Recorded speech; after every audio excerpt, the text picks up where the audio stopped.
வணக்கம் நண்பர்களே, கடைகளே உடைய சரித்திரமடை சேனலுக்கு உங்களே வரவில் பெருமூச்சு கொள்கிறேன். வாங்க நண்பர்களே, இன்னைக்கு ஒரு அருமையான செய்தி பற்றி பார்க்கலாம். இன்னைக்கு பற்றி பார்க்க போறோம்னா, தமிழ்நாடு சுகாதாரத்துறை அதாவது டிஸ்ட்ரிக்ட் ஹெல்த் சொசைட்டியில் வந்து பல்வேறு பதவிக்கு வந்து நோட்டிபிகேஷன் இருக்கிறாங்க.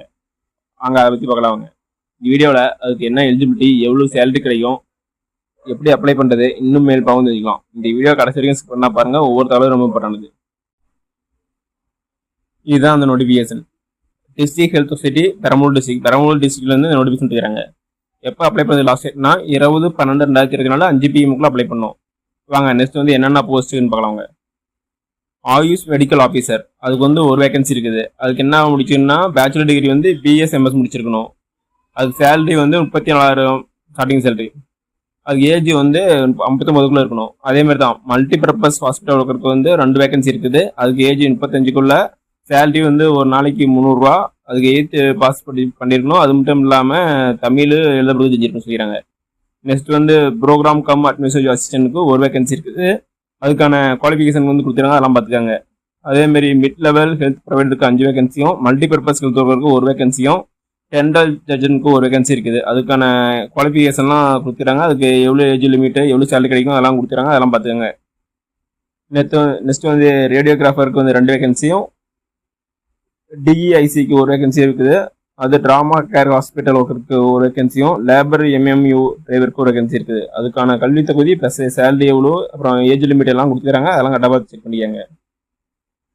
இது வந்து எந்த முகவரிக்கு வந்து அப்ளிகேஷன் ஃபில் பண்ணி ஹெல்ப் பண்ணால் the executive secretary, district health officer, district health society, office of the district health officer, old eye hospital campus, 4 road, Thuraimangalam, Perambalur district 621220. இந்த இருக்கிற அட்ரஸுக்கு நீங்கள் வந்து அப்ளிகேஷன் ஃபார்ம் ஃபில் பண்ணி அனுப்பணும். எப்படி ஃபார்ம் ஃபில் பண்ணுறதுன்னு கடைசியாக பார்க்கலாம். நெக்ஸ்ட் வந்து ஒரு சில கண்டிஷன்லாம் கொடுத்துறாங்க, அதை என்ன பார்க்கலாங்க. இந்த அப்ளிகேஷன் ஃபார்ம் வந்து perambalur.nic.in அந்த வெப்சைட்டில் தான் டவுன்லோட் பண்ணி சொல்லிடுறாங்க. இந்த வெப்சைட்டில் வந்து நான் டிஸ்கிரிப்ஷன் தரேன், அதை கிளிக் பண்ணி டேரெக்டாக உள்ள போய் நீங்கள் வந்து அப்ளிகேஷன் ஃபார்ம் டவுன்லோட் பண்ணிக்கலாம். நெக்ஸ்ட் வந்து complete application along with copies following certificate, என்னென்ன சர்டிஃபிகேட் சொல்லிக்கிறாங்க பாருங்க. எப்போ அனுப்புனா 20/11/2024 5 PM அனுப்புவோம். என்னென்ன சர்டிஃபிகேட் வேணும், பர்த் சர்டிஃபிகேட் வேணும், அப்புறம் all education qualification certificate with mark ஷீட்டோட 10th 12th அது டிகிரி சர்டிஃபிகேட்டோட. அடுத்து வந்து இருப்பிட சான்று கேட்குறாங்க. அடுத்தது வந்து COVID-19 experience certificate should be sign from DHO JDHS டின்னு கேட்குறாங்க. நீங்கள் COVID-19 எக்ஸ்பீரியன்ஸ் சர்டிஃபிகேட் இருந்தால் அதில் அதை வந்து சைன் பண்ணி வேணுங்கிறாங்க. நெக்ஸ்ட் வந்து special qualification certificate and other certificate, special qualification certificate இருந்தால் அதெல்லாம் வைக்கணும்னு சொல்லிடுறாங்க. Next vacancy appointed R subject to change. Next வந்து போஸ்ட் ஆர் பியூர்லி டெம்பரரின்னு சொல்கிறாங்க, இது டெம்பரரின்னு சொல்கிறாங்க. நெக்ஸ்ட் வந்து எக்ஸ்பீரியன்ஸ் சர்டிஃபிகேட் வேணும்னு கேட்குறாங்க. நெக்ஸ்ட் வந்து the work shall be not made be permanent at any time, எப்பயுமே பர்மனன்ட் ஆகும்னு சொல்லிக்கிறாங்க. இது வந்து அப்புறம் வந்து 11 மாதத்துக்கு அப்புறம் வந்து ரெனியூல் பண்ணணும்னு சொல்லிக்கிறாங்க இந்த வேலை. நெக்ஸ்ட் வாங்க, நெக்ஸ்ட் வந்து எப்படி அப்ளை பண்ணி பார்க்கலாங்க. இதான் அப்ளிகேஷன் ஃபார்ம். இதில் பாருங்க, மேலே நேஷனல் ஹெல்த் மிஷன் தமிழ்நாடு கொடுத்து district health society Perambalur application for the post of, நீங்கள் என்ன போஸ்ட் அப்ளை பண்ணுவீங்களோ அது வந்து ஃபில் பண்ணிக்காங்க. அடுத்து நெக்ஸ்ட் வந்து அப்ளிகேஷன் நேம், என்ன தர பேர் என்னவோ கரெக்டாக ஃபில் பண்ணிக்காங்க. நெக்ஸ்ட் ஃபாதர் நேம் கேட்டுக்கிறாங்க, அது கரெக்டாக ஃபில் பண்ணிக்காங்க.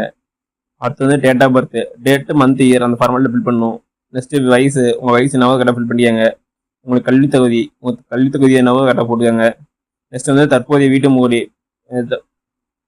உங்கள் வீட்டு முறையை என்னவோ போடுவாங்க. நெக்ஸ்ட் வந்து பர்மனன்ட் அட்ரஸ் கேட்குறாங்க, அதுவும் கரெக்டாக ஃபில் பண்ணிக்காங்க. நெக்ஸ்ட் ஆதார் கார்டு நம்பர் கேட்குறாங்க, உங்களோட 12 digit Aadhaar card number fill பண்ணிக்காங்க. நெக்ஸ்ட் வந்து மொபைல் நம்பர் மெயிலில் கேட்குறாங்க, அதை கரெக்டாக ஃபில் பண்ணிக்காங்க. அப்ளிகேஷன் ஃபார்ம் ஃபில் பண்ணிட்டு அப்புறம் என்னென்ன டாக்குமெண்ட் முன்னாடி சொன்னமோ அதெல்லாம் வந்து இந்த அப்ளிகேஷன் ஃபார்மோட வச்சு என்கொஸ்ட் பண்ணிட்டு கீழே விண்ணப்பத்தை கையொப்பங்க போட்டு இடம் நாள் ஃபில் பண்ணிக்காங்க. ஓகே நமக்கு இந்த வீடியோ உங்களுக்கு பிடிச்சிருந்தா லைக் அண்ட் சப்ஸ்கிரைப் பண்ணுங்க, முடிஞ்சா மக்களும் ஷேர் பண்ணுங்க. நான் போடுற வீடியோ நோட்டிஃபிகேஷன் உனக்கு வேணா பெல் ஐக்கனை கிளிக் பண்ணுங்க. அது மட்டும் இல்லாமல் தமிழ்நாடு கவர்மெண்ட் பட் ஜெட்டகோட எந்த ஸ்கீம் பற்றி தெரிஞ்சுக்கணும்னாலும் கமெண்ட் பாக்ஸில் கமெண்ட் பண்ணுங்க. அப்போ வீடியோ அந்த ஸ்கீம் பற்றி நெட்டில் போடுறேன். நன்றி, வணக்கம்.